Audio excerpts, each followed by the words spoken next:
नमस्कार और स्वागत है इस नए एक्सप्लेनर में। आज का विषय उन सभी इंजीनियरिंग और प्रोफेशनल ग्रेजुएट्स के लिए एकदम स्पॉट ऑन है जो सरकारी सेक्टर में एक सॉलिड स्टेबल करियर ढूंढ रहे हैं। कोल इंडिया लिमिटेड ने एक मैसिव मेगा रिक्रूटमेंट ड्राइव निकाली है और आज हम इस नोटिफिकेशन का हर एक डिटेल, एलिजिबिलिटी से लेकर एप्लीकेशन प्रोसेस तक सब कुछ स्टेप बाय स्टेप डीकोड करने वाले हैं। तो चलिए सीधा नंबर्स पर आते हैं। 936 ये कोई छोटा मोटा आंकड़ा नहीं है। मैनेजमेंट ट्रेनी पोजीशंस का ये इतना बड़ा नंबर देश भर के काबिल इंजीनियर्स का वेट कर रहा है। सच कहूं तो इतने बड़े स्केल पर वैकेंसीज रोज रोज नहीं आती, इसलिए इस पूरे प्रोसेस को ठीक से समझना बहुत जरूरी हो जाता है। आज क्या क्या कवर होने वाला है उस पर एक नजर डाल लेते हैं। शुरुआत करेंगे महारत्न अपॉर्चुनिटी से, फिर mining MT roles, specialized MT roles और इंडस्ट्रियल ट्रेनीज की डिटेल्स को देखेंगे। आखिर में सबसे important eligibility, age limits, fees और डेडलाइंस पर भी चर्चा करेंगे। तो सबसे पहले बात करते हैं इस महारत्न अपॉर्चुनिटी की और ये क्यों एक शानदार सरकारी करियर का मौका है। देखिए, कोल इंडिया लिमिटेड यानी CIL कोई आम ऑर्गेनाइजेशन नहीं है।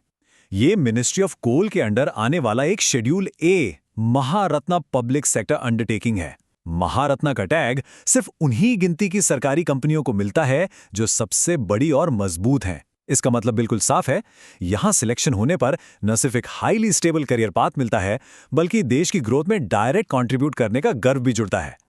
आगे बढ़ते हैं दूसरे सेक्शन की तरफ, माइनिंग मैनेजमेंट ट्रेनी रोल्स, जो एडवर्टाइजमेंट नंबर 01/2026 के अंडर आते हैं। इसमें माइनिंग मैनेजमेंट ट्रेनी के लिए पूरी 276 वैकेंसीज निकाली गई हैं। अगर क्वालिफिकेशन की बात की जाए तो माइनिंग इंजीनियरिंग में एटलीस्ट 60% मार्क्स के साथ डिग्री होनी चाहिए। पर रुकिए, सिर्फ डिग्री होना काफी नहीं है, एक बहुत क्रूशल एडिशन है गेट 2025 का स्कोर। ये यहाँ कंप्लीटली मैंडेटरी है, तो जो भी कैंडिडेट्स गेट 2025 दे रहे हैं उनका टारगेट बिल्कुल सेट होना चाहिए। अब आते हैं इस रिक्रूटमेंट ड्राइव के सबसे बड़े हिस्से पर, इंजीनियरिंग और स्पेशलाइज्ड रोल्स। ये एडवर्टाइजमेंट नंबर 03/2026 है। यहां टोटल 660 पोजीशंस का ब्रेकडाउन वाकई बहुत इंटरेस्टिंग है। सबसे ज्यादा यानी 221 मौके इलेक्ट्रिकल डिसिप्लिन में हैं। उसके बाद सिविल में 174 और मैकेनिकल में 145 पोजीशंस निकल कर आई हैं। इसके अलावा सिस्टम और इलेक्ट्रॉनिक्स एंड टेलीकम्युनिकेशन में मिलाकर 81 और बाकी स्ट्रीम्स में 39 पोजीशंस हैं। ये नंबर्स क्लियर कर देते हैं कि कोर इंजीनियरिंग ब्रांचेस के लिए दरवाजे एकदम पूरी तरह से खुल चुके हैं। मेन सवाल ये उठता है कि इन अलग अलग स्ट्रीम्स के लिए एक्चुअल एजुकेशनल रिक्वायरमेंट्स क्या हैं।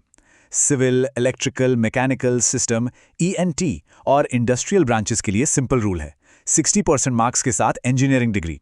वहीं जियोलॉजी वालों के लिए 60% मार्क्स के साथ MSc या MTech मैंडेटरी रखा गया है। राजभाषा यानी हिंदी डिपार्टमेंट के लिए 60% के साथ MA हिंदी और कंपनी सेक्रेटरी की पोस्ट के लिए ग्रेजुएट होने के साथ साथ कंपनी सेक्रेटरी होना जरूरी है। यहाँ डिटेल्स इतनी क्लियर हैं कि हर काबिल कैंडिडेट अपना परफेक्ट फिट ईजिली स्पॉट कर सकता है। चलिए अब थोड़ा ट्रैक चेंज करते हैं और देखते हैं इंडस्ट्रियल ट्रेनी अपॉर्चुनिटीज को। इनका एडवर्टाइजमेंट नंबर 01/2025 HRD है। यहाँ हाईलाइट करने वाली बात यह है कि 125 पोजीशंस स्पेसिफिकली CA या CMA क्वालिफाइड प्रोफेशनल्स के लिए रिजर्व की गई हैं। और बेस्ट पार्ट यह है कि ये वैकेंसीज किसी एक शहर तक लिमिटेड नहीं है, बल्कि ऑल इंडिया जॉब लोकेशन के साथ आती हैं। फाइनेंस और अकाउंट्स की फील्ड में सरकारी करियर शुरू करने वालों के लिए सच में ये एक जबरदस्त लॉन्च पैड साबित होने वाला है। अब उस सवाल पर आते हैं जो सबसे पहले चेक करना चाहिए, एज लिमिट्स और एलिजिबिलिटी क्राइटेरिया। यहां थोड़ा एक्स्ट्रा ध्यान देने की जरूरत है क्योंकि गलती होने के चांसेस बहुत ज्यादा हैं। 3 अलग अलग एडवर्टाइजमेंट्स हैं और तीनों की एज कट ऑफ डेट्स भी बिल्कुल अलग हैं। माइनिंग MT के लिए बेस एज लिमिट 30 साल है, लेकिन इसकी कट ऑफ डेट 30 अप्रैल 2026 है।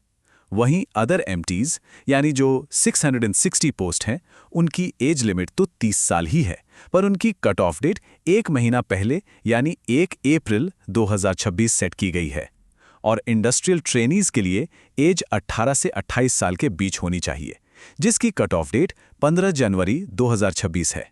देखिए, डेट कैलकुलेट करने में एक छोटी सी गलती और पूरा फॉर्म रिजेक्ट हो सकता है, इसलिए इसको डबल चेक जरूर करें।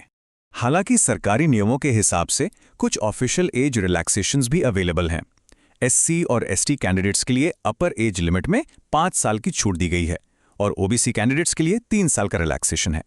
ये उन सभी कैंडिडेट्स के लिए एक बहुत बड़ी राहत है जो अपर एज लिमिट के बिल्कुल बॉर्डर पर बैठे हुए हैं। तो अब आते हैं इस एक्सप्लेनर के फाइनल और लॉजिस्टिक्स वाले फेज पर, यानी फॉर्म की फीस कितनी होगी और आखिरी तारीख क्या है।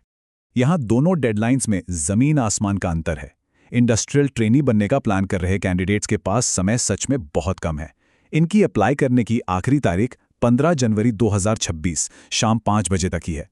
लेकिन दूसरी तरफ देखें तो माइनिंग एमटी के लिए अप्लाई करने वालों के पास थोड़ा लंबा मार्जिन है। उनकी आखिरी तारीख 7 जून 2026 की शाम 6 बजे तक तय की गई है। और अब बात उस सबसे बड़े ग्रुप की 660 स्पेशलाइज्ड एमटी पोस्ट्स।